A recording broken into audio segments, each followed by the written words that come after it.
এই হলো আমাদের বাবু ভাই, যার হাতের অসাধারণ চটপটি খেয়ে আমরা মুগ্ধ হই। এই হলো আমাদের বাবু ভাই, সে এখন পেঁয়াজ কাটছে এবং তার হাতের অপরূপ সেই মহিমার মাধ্যমে আমাদের চটপটি বানিয়ে দিচ্ছে। তার হাতের এই মনোমুগ্ধকর চটপটি এবং ফুচকা আমি আগেও বহুবার খেয়েছি। তার হাতের চটপটিগুলাই আমার কাছে বিশেষ করে বেশি ভালো লাগে। সে এখন পেঁয়াজ কাটছে।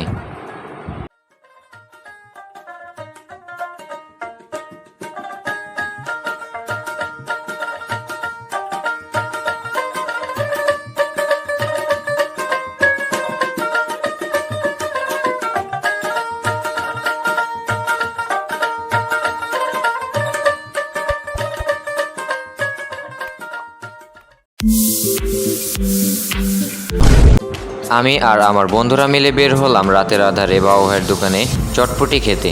তো আমরা ইতিমধ্যেই বাসা থেকে রওনা হয়ে গেছি এবং আর একটু পরে আমরা মেইন রোডে চলে যাব। তো এখন আমরা বাসা থেকে খানিকটা দূরে এসে পড়েছি এবং আমাদের সেই বাবু ভাইয়ের বাড়ির সামনে আমরা আছি। আর একটু পরে আমরা বাবু ভাইয়ের দোকানের ভেতরে যাব, সামনে মেইন রোড পড়বে, তারপরেই আমরা চলে যাব। আমরা 3 বন্ধু মিলে ভালোই গল্প করতে করতে সময় কাটিয়ে দিচ্ছি এবং তার দোকানে চলে যাচ্ছি।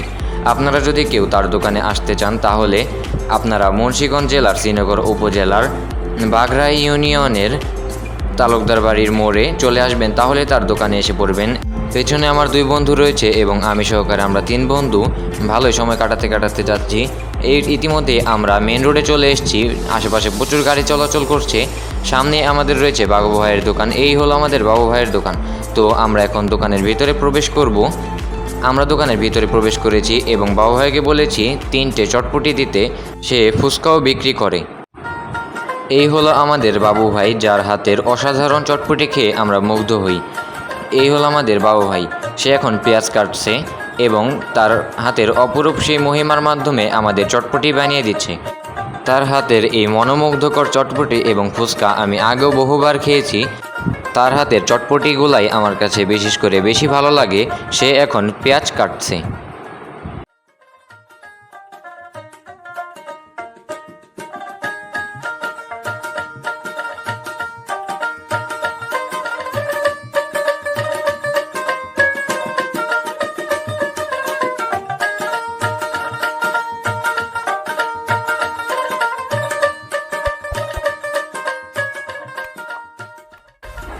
তার এখন পেঁয়াজ কাটা শেষ। এবার দেখি আমাদের সেই বিখ্যাত বাবু ভাই আবার কি করে। আমরা দেখতে পাচ্ছি আমাদের বাবু ভাই 3টে বাটি নিচ্ছে এবং সেই বাটির মাঝেই সে আমাদের চটপটি পরিবেশন করবে। সে বাটিগুলোর মধ্যে আলু দিয়ে নিচ্ছে। এগুলো সেদ্ধ আলু। এই আলু 3টে বাটিতে সমান ভাগে দিয়ে নিচ্ছে। এবার দেখি বাবু ভাই আবারও কি করে। সে এবার এগুলোর মধ্যে পেঁয়াজ কুচি দিচ্ছে। এই পেঁয়াজ কুচিগুলো খাবারের স্বাদ খুবই দারুণভাবে বাড়িয়ে আনে। এবার সে কাঁচা লঙ্কা দিচ্ছে। তার কাঁচা লঙ্কাগুলো আগে থেকে কাটা ছিল, সেগুলো দিয়েই সে তৈরি করে দিচ্ছে আমাদের সেই সুস্বাদু চটপটি। এখন সে তার বিভিন্ন মশলা দিচ্ছে। এই মশলাগুলো খুবই সিক্রেট, এগুলো সে কাউকে বলে না। এই মশলাগুলো দিয়েই তৈরি হয় তার সেই বিখ্যাত সুস্বাদু চটপটি এবং ফুচকা। সে ভালোভাবে মশলাগুলো দিয়ে নিচ্ছে। সবগুলো মশলা সে 3টে বাটিতে সমানভাবে দিয়ে নিচ্ছে, যাতে স্বাদের কোনো কমতি না হয়। সে হয়তো এরপরে যে চটপটির যে মেন উপকরণটি রয়েছে, যার মাধ্যমে চটপটি তৈরি হয়, অর্থাৎ রান্না করা চটপটি, সে এই 3টে বাটির মধ্যে হয়তো দিয়ে দিবে। দেখা যাক সে কি করে। সে নিচ থেকে আরও কোন একটা মশলা যেন দিচ্ছে। এটাও হয়তো কোনো সিক্রেট মশলা। এবার ওই কোনায় তার রান্না করা চটপটি, ওইগুলো এখন 3টার মধ্যে সমান ভাগে দিয়ে নিবে। তো সে দিচ্ছে চটপটিগুলা। দেখি তার এই চটপটিগুলা 3টার মাঝে সমান ভাগে দিয়ে নিচ্ছে। তার এই চটপটিগুলা দেওয়ার পর সে এর উপর আরও ডিম অথবা আরও কোনো কিছু দিয়ে সে সুন্দরভাবে খাবারটিকে পরিবেশন করবে। তো দেখা যাক সে পরবর্তীতে কি করে।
ইতিমধ্যে আমাদের চটপটি তৈরি করা শেষ। এখন সে আমাদের মাঝে চটপটি পরিবেশন করবে। সে প্রত্যেকটা বাটির নিচে একটি করে প্লেট দিয়ে দিচ্ছে এবং সে তার কর্মচারীকে দিচ্ছে আমাদের পরিবেশন করার জন্য। আমাদের খাবার টেবিলে পরিবেশন হয়ে গেছে। আমি 1 চামচ খেয়েছি। খুবই সুস্বাদু এই বাবু ভাইয়ের চটপটি।